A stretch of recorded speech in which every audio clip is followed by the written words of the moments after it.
আমার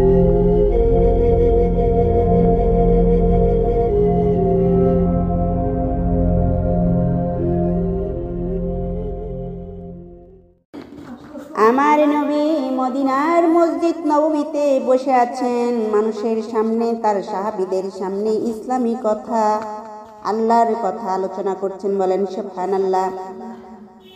এমন সময় হঠাৎ করে বিকট একটা শব্দ শুনতে পেলেন।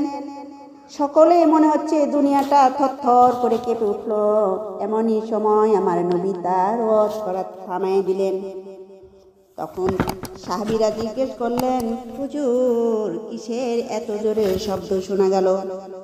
আমার নবী হযরত মুহাম্মদ সাল্লাল্লাহু আলাইহি ওয়াসাল্লাম বললেন যে জান্নাতের ধার থেকে একটা পাথর খসে পড়েছে ৭০,০০০ বছর আগে।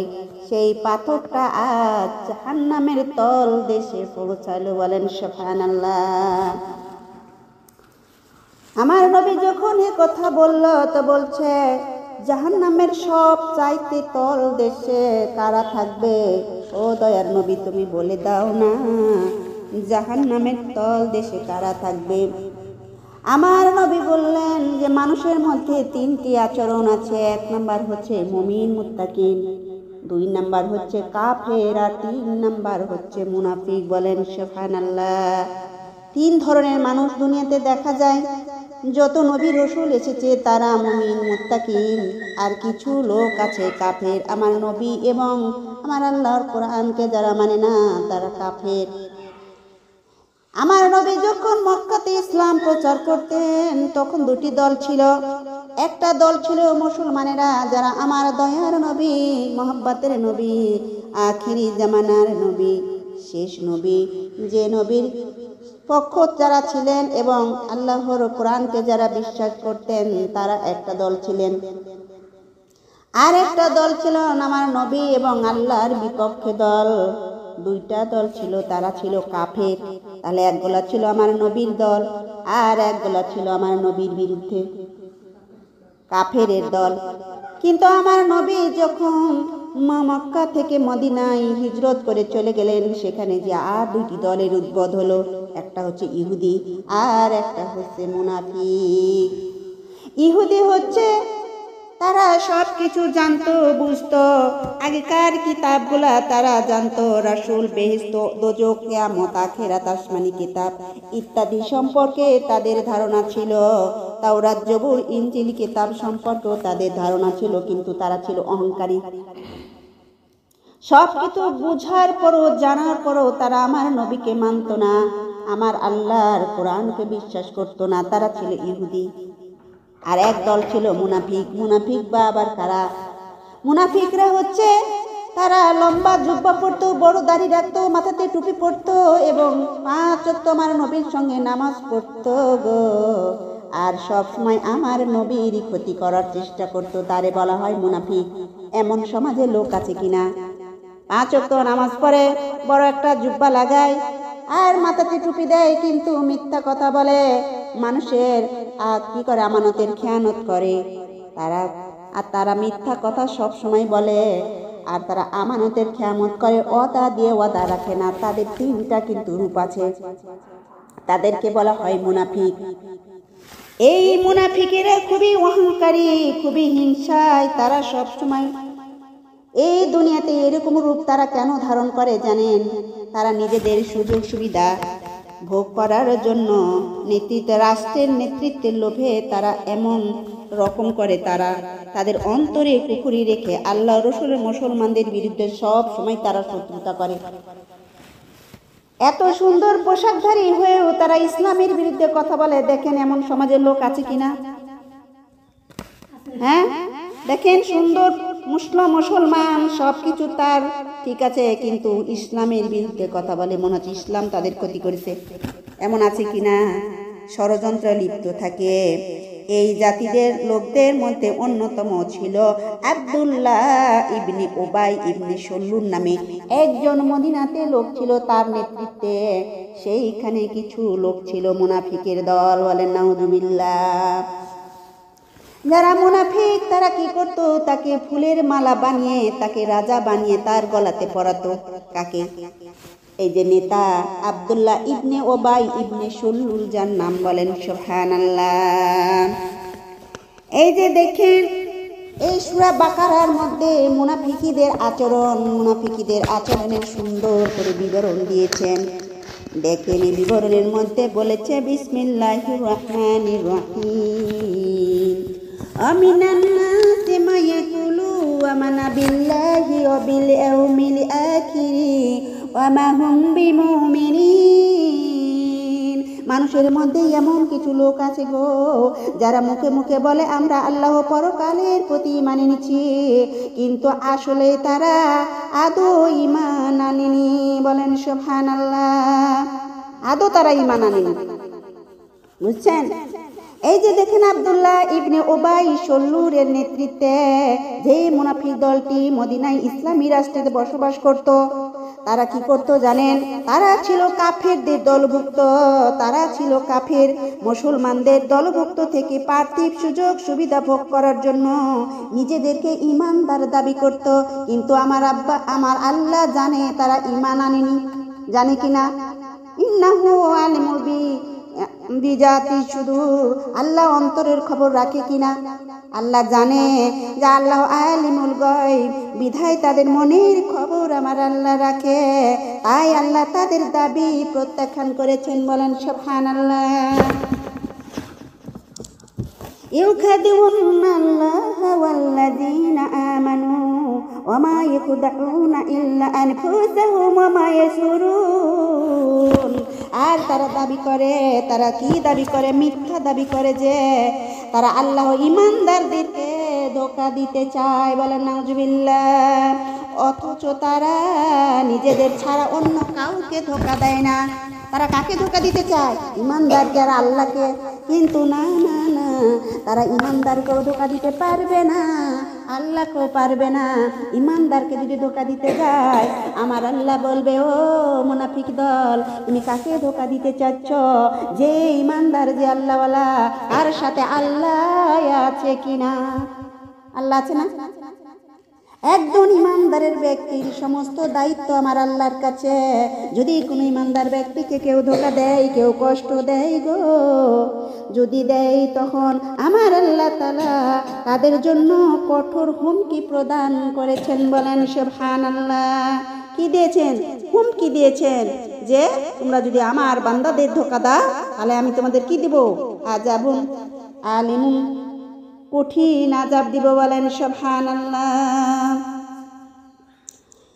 সরল সোজা মুসলমানদের ধোঁকা দিতে সক্ষম বললে তারা আত্মতৃপ্তি পায়, কিন্তু তাদের সাহস নাই। যারা কাফিরি কাজ করে, কুফরি কাজ করে, তাদের সাহস আছে ভালো কথা বলার? না। সমাজে যারা মুনাফিক, যারা কাফিরি, যারা সব সময় মানুষের ক্ষতি করে, তারা কিন্তু সমাজে মাথা উঁচু করে বেশি দিন টিকে থাকতে পারে না। কিছুদিন যাইতে তাদের ধ্বংস হয়ে যায়, তারা সমাজে ঘৃণিত হয়ে যায়, তাদের মান মর্যাদা কমে যায়। আছে কিনা? নাই। টিকে থাকে সবাই? বেশি দিন ক্ষমতা থাকে না। হ্যাঁ, মুনাফিক এই চালবাজির কারণে তারা নিজেরাই দুনিয়াতে ক্ষতিগ্রস্ত হবে, পরকালেও তারা ক্ষতিগ্রস্ত সম্মুখীন হবে। দুনিয়াতে একজন মুনাফিক হয়তো কিছুদিনের জন্য লোকদেরকে প্রতারিত করে রাখতে পারে, কিন্তু কখনো স্থায়ীভাবে থাকতে পারে না। একদিন না একদিন তাদের চালবাজি, তাদের চেহারা মানুষের কাছে ফুটে ওঠে, সমাজের কাছে ফুটে ওঠে। তখন তাদের সামাজিক মর্যাদা বলতে তাদের কিছুই থাকে না। আর পরকালেও তাদের কোনো তো কথাই নেই, কারণ সেখানে ইমানদারির মৌখিক দাবি করলে তারও কোনো মূল্য থাকে না, কারণ তারা দুনিয়াতে মুনাফিক ছিল। ঠিক না? বলেন। এই জন্য দেখবেন এই আয়াতের একটা কথা হলো, মুনাফিক আব্দুল্লাহ ইবনে ওবাই ইবনে সল্লুল একদিন মারা গেছেন।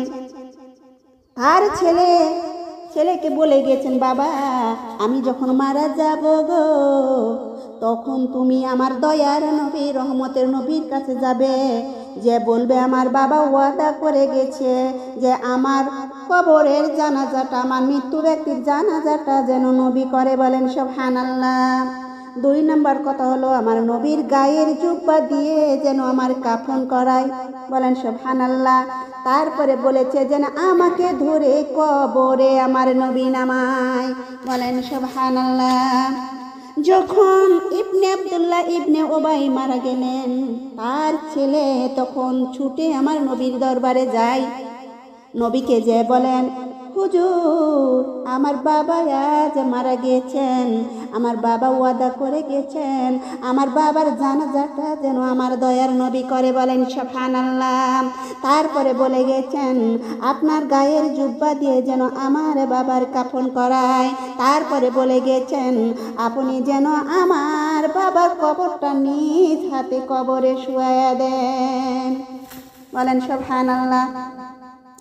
আমার নবী যখন এই কথাটা শুনলো গো, তখন তার ছেলেকে বলল, বাবা তুমি চিন্তা করো না, ঠিক আছে তোমার বাবার আমি যত কিছু ওয়াদা করে গেছে আমি করব। এমন সময় জিবরাইল আলাইহিস সালাম এসে বলতেছে না ওমর রাদিয়াল্লাহু তার পাশে দাঁড়িয়ে ছিল। ওমর রাদিয়াল্লাহু বলছে, ও দয়ার নবী আপনি কি জানেন না আব্দুল্লাহ ইবনে ওবাই ইবনে সলুল কেই ছিল? সে তো একটু মুনাফিক, সে সব সময় ষড়যন্ত্র করেছে আপনাকে মারার জন্য, সব সময় ষড়যন্ত্র করেছে আপনি যেন ইসলাম প্রচার না করতে পারেন, সব সময় আপনার সঙ্গে নামাজ পড়েছে, আপনার সাথে তাল মিলিয়েছে, আপনার পাশে থেকেছে। কিন্তু কি করেছে জানেন? যুদ্ধের ময়দান থেকে তার 300 সৈন্য বাহিনী নিয়ে পালায়া গেছে, বলেন সুবহানাল্লাহ।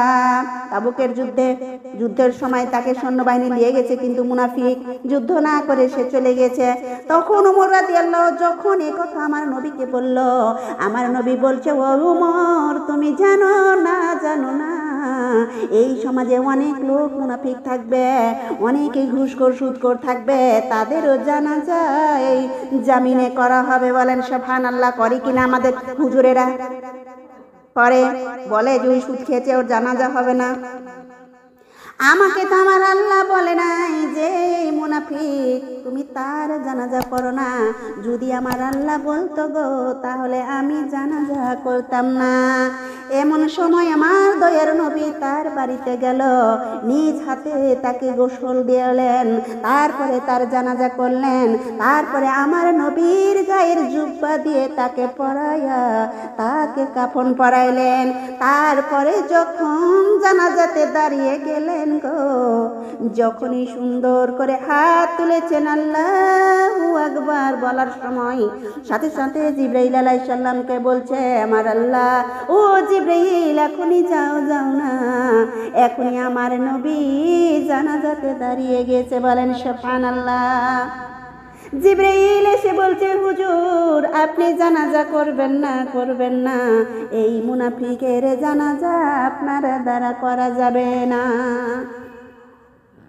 তাহলে দেখেন মুনাফিক কি জিনিস, হ্যাঁ? ফি কুলুবিহিম মারাদুন ফাযাদাহুমুল্লাহু মারাদাও ওয়া লাহুম আযাবুন আলিমুন বিমা কানু ইয়াকযিবুন। আসল কথা হচ্ছে এদের মনের মধ্যে আছে মারাত্মক রোগ। এদের আল্লাহ তাআলা এই মনের রোগকে আরো বৃদ্ধি করে দিয়েছে, আরো তাদের দিয়েছে পীড়াদায়ক আযাব, যন্ত্রণাদায়ক আযাব, কেননা তারা ছিল মিথ্যাবাদী। ও দয়ার মা বোনেরা, কিছু সমাজে মানুষ আছে এরা সবসময় মিথ্যা কথা বলে, এরা সবসময় মুখ দিয়ে খারাপ কথা বলে, এরা মানুষকে ওয়াদা ভঙ্গ করে, এরা আমানতের খেয়ানত করে, এরা মুনাফিক। কিন্তু আমার আল্লাহ তাআলা তাড়াতাড়ি করে কষ্ট দেয় না, তাদের তাড়াতাড়ি করে শাস্তি দেয় না, তাদের যে যা করে আমার আল্লাহ তাআলা আরো তাদের সম্পদ বাড়ায় দেয়, বলেন সুবহানাল্লাহ। দেয় কি না? বলেন দেয় না? দেখবেন একজন খারাপ লোক বেহুদা কথা বলে, তার জমিতে ফসল বেশি হয়, তার যখন গরু ছাগল পালে তার বেশি ভালো হয়। আমার আল্লাহ তাআলা বলে, তোকে আরো বৃদ্ধি করে দিব, তোর মনের রোগটা আরো বাড়িয়ে দিব, তুই যত বাড়তে পারিস বাড় গো। কিন্তু আপনারা তো জানেন আকাশে যখন ঘুড়ি উড়ে গো, উড়িটা যখন উড়ে তখন ঘুড়ি মনে করে আমার উপরে আর কেউ নেই, তখন সে লেজ নাড়ে আর উড়ে। কিন্তু আপনারা তো সকলেই জানেন তার মধ্যে একটা সুতো আছে, সেই সুতোটা একটা মানুষের হাতে আছে, যে কোনো সময় ফট করে টানলে ফট করে মাটিতে পড়ে যাবে, যাবে কিনা? কিন্তু ঘুড়ি মনে করছে যে আমি স্বাধীন। এমন আপনারা মনে করেন আমরা স্বাধীন? যেখানে গাছ লাগানো গাছ ভালো হয়, যেখানে ফসল করেন ফসল ভালো হয়। একবার ভেবে দেখেন তো, বীজটা আপনি দিয়েছিলেন, পানিটা আপনি দিয়েছিলেন, কিন্তু আল্লাহ তাআলা আলো দিয়েছিল, আল্লাহ তাআলা বাতাস দিয়েছিল, আল্লাহ তাআলা বীজটাকে ফুটাইয়া উপরে তুলেছিল, ছিল কিনা? একবারও কেন ভাবেন না যে আল্লাহ ছাড়া কোনো কিছুই সম্ভব না? কিন্তু আমরা ভুলে যাই, আমরা আমাদের এই জন্য যখন বেশি অর্থ উপার্জন হয়, বেশি যখন আমাদের ফসল ভালো হয়, তখন আমরা কূট কৌশল আরও বাড়াইয়া দেয়, আরও আমরা ছলচতুরি করি, আরও আমরা চতুর হয়ে যাই, আরও আমরা বেহুদা কাজ করে মুনাফিকি হয়ে যায়। বলেন নাউজুবিল্লাহ, করি কিনা বলেন? তখন বলছে আমার তো বেশি। যারা ইমানদার, যারা আল্লাহওয়ালা, তারা দুঃখী থাকে, তখন বলে দেখো তোমরা আল্লাহর ডেকে কি করছো, আমি আল্লাহ না ডেকেই বেশি ভালো আছি। এমনটি বলে কি না? বলেন, বলে না? তাদের মনের মধ্যে কুফরি রেখে দুনিয়ার সুযোগ সুবিধা ভোগ করার জন্য বাহ্যিকভাবে ইমানদারি তারা দাবি করে। বাহ্যিকভাবে বলে আমরা কি ইমানদার, এর দ্বারা মুসলমানদের ধোঁকা দিতে থাকে। প্রকৃতপক্ষে তারা কাফের, তারা মৌখিক দাবি আচরণ এ ধরনের বড় প্রতারণা ও মিথ্যা। আল্লাহ তাআলা তাদের এই মিথ্যাচারের জন্য পরকালের জাহান্নামের কঠিন শাস্তি রেখেছেন। আযাবুন আলিম, তাদের জন্য যন্ত্রণাদায়ক পীড়াদায়ক কঠিন শাস্তি আছে। বলেন সুবহানাল্লাহ। যা হবে মুনাফিকদের জন্য অত্যন্ত পীড়াদায়ক। সূরা নিসা, আপনারা জানেন কোরআন শরীফের মধ্যে 4 নম্বর সূরা নিসা, নিসার মধ্যে 145 নম্বর আয়াত আছে। ইন্নাল মুনফিকিনা মিনাদ দারকিল আসফালি মিনান নার, নিশ্চয় মুনাফিকরা জাহান্নামের সবচাইতে নিম্ন স্তরে যাবে। বলেন সুবহানাল্লাহ, সবচাইতে নিম্ন স্তরে যাবে। অর্থাৎ জাহান্নামের যে 7টি স্তরের মধ্যে সবচাইতে নিম্ন স্তর কাদের জন্য? মুনাফিকদের জন্য। আর এই মুনাফিকদের ওয়ালান তাজিদা লাহুম নাসীরা, আর তাদের জন্য একজনও সাহায্যকারী পাবে না। তারা কোনো সাহায্যকারী পাবে না। বুঝছেন? তাহলে মুনাফিকদের অবস্থা কি হবে? وَإِذَا قِيلَ لَهُمْ لَا تُفْسِدُوا فِي الْأَرْضِ قَالُوا إِنَّمَا نَحْنُ مُصْلِحُونَ أَلَا إِنَّهُمْ هُمُ الْمُفْسِدُونَ وَلَكِنْ لَا يَشْعُرُونَ। তাদের যখন বলা হয় তোমরা পৃথিবীতে বিশৃঙ্খলা করো না, তারা বলে আমরা তো শান্তি শৃঙ্খলা রক্ষাকারী। কিন্তু সাবধান, তারাই হলো বিশৃঙ্খলাকারী, সৃষ্টিকারী। কিন্তু তারা অনুভব করতে পারে না, তারা বুঝতে পারে না। তারাই কিন্তু বিশৃঙ্খলা করে। তারা কি করে জানেন? কোনো জায়গাতে যখন দ্বন্দ্ব ফাসাদ হয়, তখন তারা আরো দ্বন্দ্ব ফাসাদ বাড়াইয়া দেয়। একজন অপরাধ করছে, কিন্তু তার পক্ষ নেই যে কেমনে আরো বেড়ে যায়। ইমানদারদের দাবিতে নামে ভণ্ডামি, তারা বিমুখ আচরণ করে, দুই দিকে থাকে। কি করে মুনাফিকেরা? দুই দিকে থাকে। বলে তোমার কাছেও আছি, আর বলে তোমার কাছেও আছি। বলে নাউজুবিল্লাহ। হিজরতের পূর্বে যারা মদিনায় নিজেদের গোত্রের উপর প্রতারণা রাখত, নেতৃত্ব দিত, আব্দুল্লাহ ইবনে উবাই তাদের একটা বিশেষ বৈশিষ্ট্য ছিল গো। নিজেদের আকাম কুকামের পক্ষে তারা সব সময় সাফাই গাইত। যারা আকাম কুকাম করতো তার পক্ষে কিন্তু সাফাই গায় কে? মুনাফিক। হ্যাঁ, অন্যায় করছে কিন্তু বলছে না। তাহলে কি করে? অন্যায় আর বৃদ্ধি হবে না সমাজে? বলেন, যদি মুনাফিক বেড়ে যায় সমাজে অন্যায় বেড়ে যাবে। বলেন নাউজুবিল্লাহ। আর তারা কি করে জানেন? তারা নিজেদেরকে নির্দোষ বলে দাবি করে। নির্দোষ বলে তারা ক্ষান্ত হয় না, বরং আত্মতৃপ্তির সাথে অপকর্মের সাফাই গায়। বলেন নাউজুবিল্লাহ। এমন দুনিয়াতে তারা বিশৃঙ্খলা করে।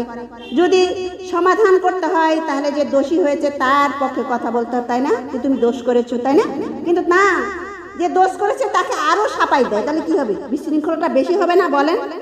হ্যাঁ, সন্ত্রাস, অপকর্ম, অনাচার, দুর্নীতিতে জড়িত নিজেদেরকে সংস্কার দাবি করে, বলছে আমরা ভালো কাজ করছি। বলেন নাউজুবিল্লাহ।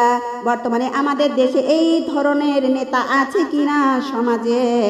দেখেন কিন্তু কারা মুনাফিকি বেশি জানেন? যাদের সম্পদ বেশি, যাদের একজন গ্রামের মধ্যে যদি একজন ভালো পদে থাকে, তারাই কিন্তু এগুলো করে, মুনাফিকি করে। কারণ একটা সমাজে যখন বিশৃঙ্খলা হয়, সেখানে বিচার করতে কে যায়? শিক্ষিত লোক যায়, অবস্থাশালী লোক যায়, যায় কিনা? তারাই কিন্তু মুনাফিকি কাজটা বেশি করে। বলেন সুবহানাল্লাহ।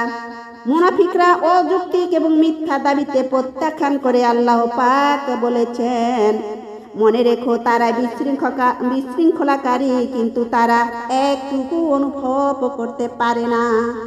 তারা অনুভব করতে পারে না যে আমরা বিশৃঙ্খলা করছি। বলেন সুবহানাল্লাহ। ওয়া ইযা কিলা লাহুম আমিনু কামা আমান্নান নাসু কালু আনুমিনু কামা আমান্নাস সুফাহাউ আলা ইন্নাহু হুমুস সুফাহাউ ওয়ালাকিন লা ইয়ালামুন। আবার যখন তাদেরকে বলা হয় অন্য লোকেরা যেভাবে খাঁটি ঈমান এনেছে, তোমরাও সেভাবে ঈমান আনো। তারা উত্তরে কি বলে জানেন? আমরা কি বোকা লোকদের মতো ঈমান আনবো? তোমরা জেনে রেখো আসলে কিন্তু তারাই বোকা, কিন্তু তারা জানে না। ওরা বলে আমরা বোকা, যে ওদের মতো করে আমরা ঈমান আনবো। বলেন নাউজুবিল্লাহ।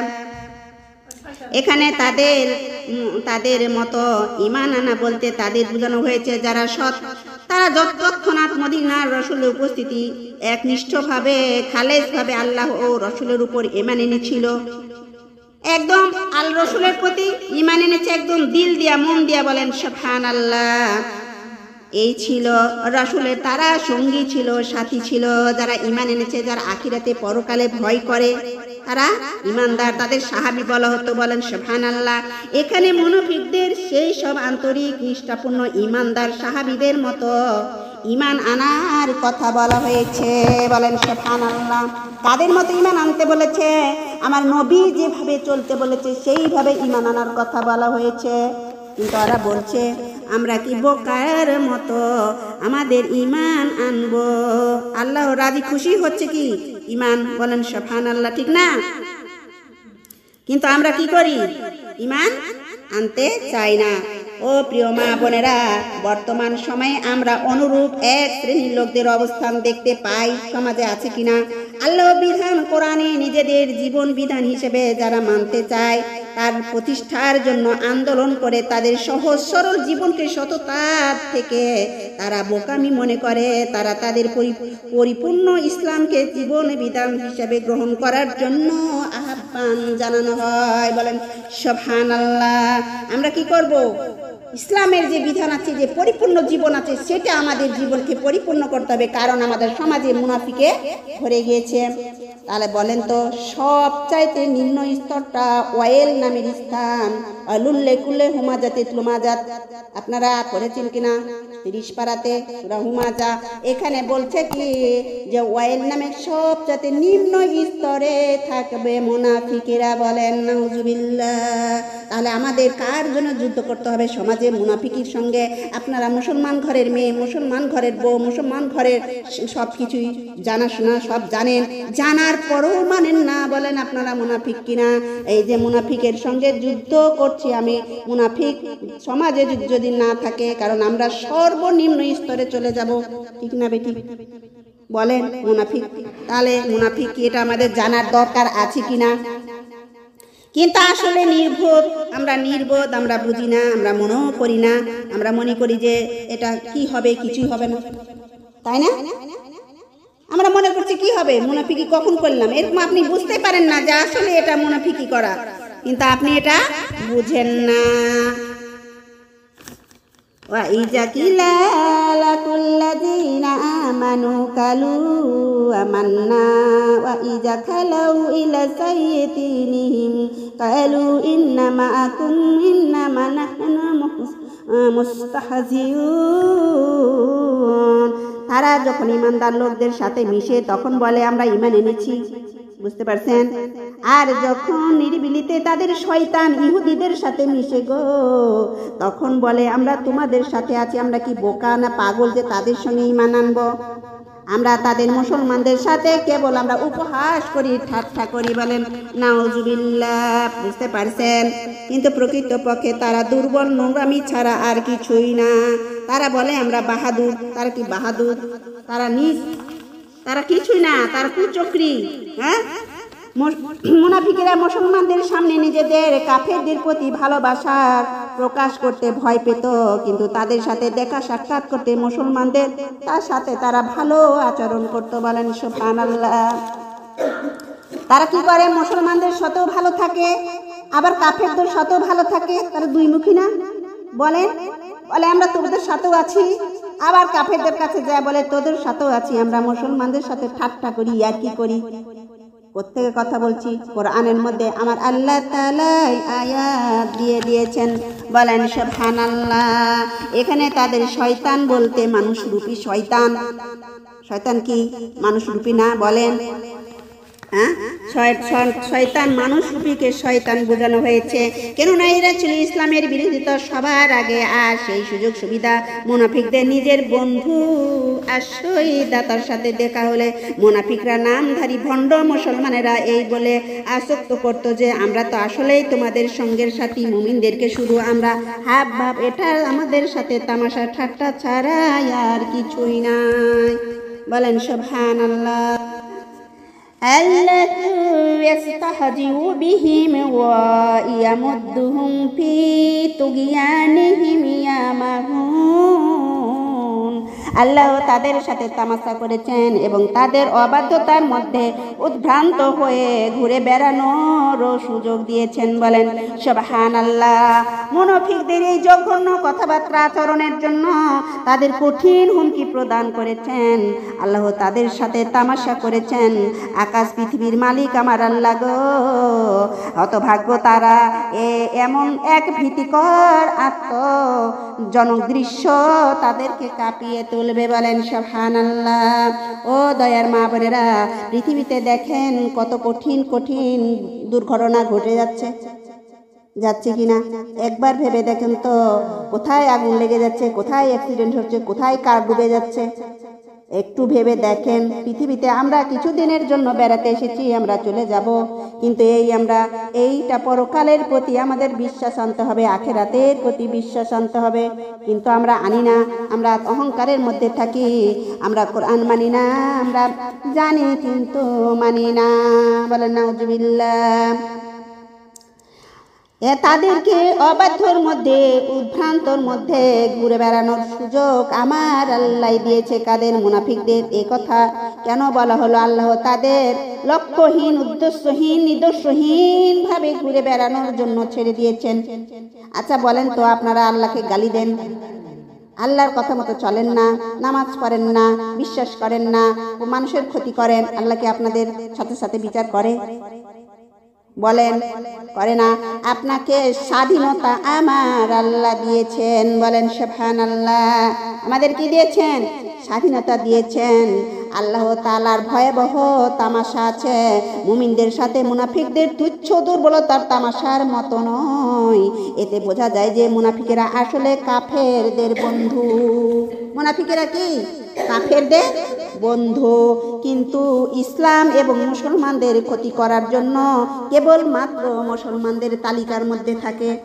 মুসলমানদের ক্ষতি করার জন্য জুব্বা লাগায়, মাথাতে টুপি লাগায়, 5 ওয়াক্ত নামাজ পড়ে, আমাদের সামনে ভালো ভালো কথা বলে, আল্লাহর কোরআনের কথা বলে, কিন্তু আসলেই তারা মানে না। এমন সমাজে লোক আছে কিনা বলেন তো? আছে না? উলাইকাল্লাযীনা ইশতারাউদ দালালাতা বিল হুদা ফামা রাবিহাত তিজারাতুহুম ওয়ালা ওয়ামা কানু মুহতাদিন। তারা হেদায়েতের বিনিময়ে আসলে তারা গোমরাহি খরিদ করে। বলেন নাউজুবিল্লাহ। কিন্তু তাদের এ বেচা কেনা লাভজনক হয় না, কারণ তারা সঠিক পথে পরিচালিত হয় না। তারা লাভজনক করতে পারে না। কিছুদিন তারা ভালো চায়, ভালো খায়, ভালো পথে চলে, কিন্তু ভালো সুযোগ সুবিধা পায়, কিন্তু এক সময় তাদের অসৎ কাজ করার জন্য সব নষ্ট হয়ে যায়। বলেন সুবহানাল্লাহ। যায় কিনা বলেন? থাকে দুনিয়াতে ও প্রিয় মা বোনেরা, মুনাফিকদের যে সব চরিত্র বৈশিষ্ট্য পরিচয় তুলে ধরা হয়েছে তা ছিল মদিনা মুনাফিকদের বাস্তব চিত্র কোথাকার। আমার নবী যখন মক্কা থেকে মদিনায় চলে যায়, এই মুনাফিকদের বাস্তব চিত্র এখানে তুলে ধরা হয়েছে। বলেন সুবহানাল্লাহ। দেখেন মুনাফিকদের চরিত্র আচরণ কেমন হবে। এখানে সব সময় তারা কাফেরদের বন্ধু হবে। বলেন নাউজুবিল্লাহ। তারা কি হবে? কাফেরদের বন্ধু হবে। কিন্তু আমাদের এখানে কিছু শিক্ষণীয় দরকার আছে কিনা বলেন? মাহফিলে কি হয়? শিক্ষণীয় আছে কিনা? যে কোরআনের মধ্যে মুনাফিকদের আচরণ, মুনাফিকদের চরিত্র সুন্দর করে বলে দিয়েছেন। বলেন সুবহানাল্লাহ। সেই কাজ থেকে আমাদের ফিরে আসতে হবে। কিসের জন্য? আমাদের সবচেয়ে নিম্ন স্তরে, না হলে আমাদের দোজখে ফেলবে। এখান থেকে বাঁচতে চান না আপনারা? বলেন, যদি বাঁচতে চান তাহলে মুখে মুখে ইমানদারের দাবি করলেই প্রকৃত ইমানদার হওয়া যায় না। ইমানদার হতে হলে ইসলামের যাবতীয় উপর আন্তরিক বিশ্বাস রাখতে হবে। বলেন সুবহানাল্লাহ। মুখে স্বীকার করতে হবে এবং কাজও করতে হবে। তাহলে কি বলছি? আমাদের বিশ্বাস 1 নাম্বার, 2 নাম্বার মুখে স্বীকার করতে হবে, তারপরে 3 নাম্বার আমাদের কাজ করতে হবে। মুনাফিকরা মুসলমান নয়, বরঞ্চ তারা জঘন্য কাফের। তারা কি? জঘন্য কাফের। সুতরাং তা থেকে আমাদেরকে সদা সর্বদা সতর্ক থাকতে হবে। যে মুনাফিক, তার কাছ থেকে আমাদের সতর্ক থাকতে হবে। মুনাফিকি ত্যাগ করে আমাদের বাঁচতে হলে মুসলমানদের মতো হতে হবে। বলেন সুবহানাল্লাহ। মুনাফিকি মারাত্মক একটা রোগ। মুনাফিকি কি? মারাত্মক একটা রোগ। ইউখাদিউনাল্লাহ, তারা মিথ্যা কথা বলে সব সময়। মুনাফিকি একটা রোগ। দেখবেন যে মিথ্যা কথা বলে, মুখ খারাপ উচ্চারণ করে, তার অভ্যেস হয়ে যায়। হ্যাঁ, বলে না? কথা বললে মিথ্যা বলে, কথা বললেই দেখেন মুখ খারাপ করে কথা বলে। এরকম সমাজের লোক আছে কিনা বলেন? মানসিক প্রশান্তি নষ্ট করে দেয়। শারীরিক দিক থেকেও এরা ক্ষতি সাধনের মধ্যে থাকে। দেখবেন এরা মুনাফিকিরা কুফরির চেয়েও মারাত্মক। সুতরাং এর আচরণ থেকে আমাদের সব সময় দূরে থাকতে হবে। বলেন সুবহানাল্লাহ। মিথ্যাচারিতা হলো কি? জঘন্য অপরাধ। বলেন সুবহানাল্লাহ। নিকৃষ্ট। কিন্তু মিথ্যাচারিতা 1 নাম্বার চরিত্র মুনাফিকীদের। মুনাফিকীদের কার্যকলাপ প্রকৃতপক্ষে দুনিয়াতে ফিতনা, ফাসাদ, বিশৃঙ্খলা সৃষ্টি ছাড়া আর কিছুই নয়। এই আচরণ থেকে আমাদেরকে সব সময় দূরে থাকতে হবে। বলেন সুবহানাল্লাহ। ও প্রিয় মা বোনেরা, আমাদের ইমান হচ্ছে কষ্টি পাথর। ইমান ঠিক থাকলে সব ঠিক। ইমান হচ্ছে কষ্টি পাথরের মতো। সুতরাং নিজেদের ইমান তাদের ইমানের অনুরূপ করে দিবেন। খাঁটি মুসলমানদের চালচলন, উঠা বসা, কথাবার্তা, দুনিয়া আচরণ থেকে নিজেকে সব চাইতে উঁচু দরের মনে করবেন। বলেন সুবহানাল্লাহ। পণ্ডিত এবং বুদ্ধিমান মনে করে অহমিকা প্রদর্শন করা থেকে সব সময় দূরে থাকবেন। যে আমি পণ্ডিত, আমি সব কিছু জানি, এমন আছে কি? জানার শেষ আছে? বলেন। কিন্তু মুনাফিকেরা সব সময় বলে আমরা সব জানি, জানার দরকার নাই। বলে কি না? বলেন। এই যে দেখেন দ্বিমুখী, তারা 2 রকম কথা বলে। তারা সব সময় প্রকৃত মুসলমানদের দলভুক্ত হতে হবে। আর যারা দ্বিমুখী কথা বলে তাদের সাথে উঠা বসা করা যাবে না। কারণ তারা এক সময় হেদায়েতি কথা বলবে, আর এক সময় কি করবে? খারাপ কথা বলবে। দ্বিমুখী কথা বলে। বলে না? ব্যবসা মানুষের লাভের জন্য হয়ে থাকে, আর মুনাফিকির ব্যবসা লাভজনক, কল্যাণকর নয়, বরঞ্চ ক্ষতি। হেদায়েতির, তারা সব সময় হেদায়েতির চাইতে খারাপ জিনিসটাই ক্রয় করে। বলে নাউজুবিল্লাহ। তাহলে আমাদেরকে যেন মুনাফিকি পরিহার করে সঠিক ইমানদারের পথে আমাদের অগ্রসর হতে হবে। আমাদের যেন সেই ইমান, সেই বিশ্বাস আমাদের অন্তরে আল্লাহ তাআলা যেন হেদায়েত দেয়। বলেন সুবহানাল্লাহ। দাবি তাদের আজ মুসলমান, বিদায় নিল দ্বীন ইসলাম। দাবি তাদের আজ মুসলমান, বিদায় নিল দ্বীন ইসলাম। আল্লাহ রাসূল এসেছিলেন, সৌভাগ্যরা ঈমান নিলেন। আল্লাহ রাসূল এসেছিলেন, সৌভাগ্যরা ঈমান নিলেন। দুনিয়ার বুকে শ্রেষ্ঠ জাতি তারাই হলো বেঈমান, দাবি তাদের আজ মুসলমান। বিদায় নিল দ্বীন ইসলাম, ঢাক ঢোলক আর ঝাঁঝর কাঁসা পূরণ করলেন মনের আশা। ঢাক ঢোলক আর ঝাঁঝর কাঁসা পূরণ করলেন মনের আশা। পেটটি ভরে খাইতো হারাম, ওই শরীরটা তোর জাহান্নাম, দাবি তাদের আজ মুসলমান। বিদায় নিল দ্বীন ইসলাম। কিছু কিছু মুসলমান দুর্গা পূজা দেখতে যান, কিছু কিছু মুসলমান দুর্গা পূজা দেখতে যান। দুর্গা পূজা দেখতে গিয়ে নাড়ু প্রসাদ সবই খান, দাবি তাদের আজ মুসলমান। বিদায় নিল দ্বীন ইসলাম। কিছু নারী বেহায়াপনা ঘরে ঘরে করছে যে না, কিছু নারী বেহায়াপনা ঘরে ঘরে করছে যে নাম। বেরিয়ে আসে জারদ সন্তান, খোঁজ রাখে না মুসলমান, দাবি তাদের আজ মুসলমান। বিদায় নিল দ্বীন ইসলাম। আফিং গাঁজা মদের নিশা এসব ধর্ম মিথ্যা মিথ্যা। আফিং গাঁজা মদের নিশা এসব ধর্ম মিথ্যা মিথ্যা। পেটটি ভরে খাইতো হারাম, ওই শরীরটা তোর জাহান্নাম, দাবি তাদের আজ মুসলমান। বিদায় নিল দ্বীন ইসলাম। সবাই বলেন সুবহানাকা আল্লাহুম্মা ওয়া বিহামদিকা আশহাদু লা ইলাহা ইল্লা আনতা আস্তাগফিরুকা ওয়া আতুবু ইলাইকা। লা হাওলা ওয়া লা কুওয়াতা ইল্লা বিল্লাহিল আলিয়্যিল আযীম। আমিন।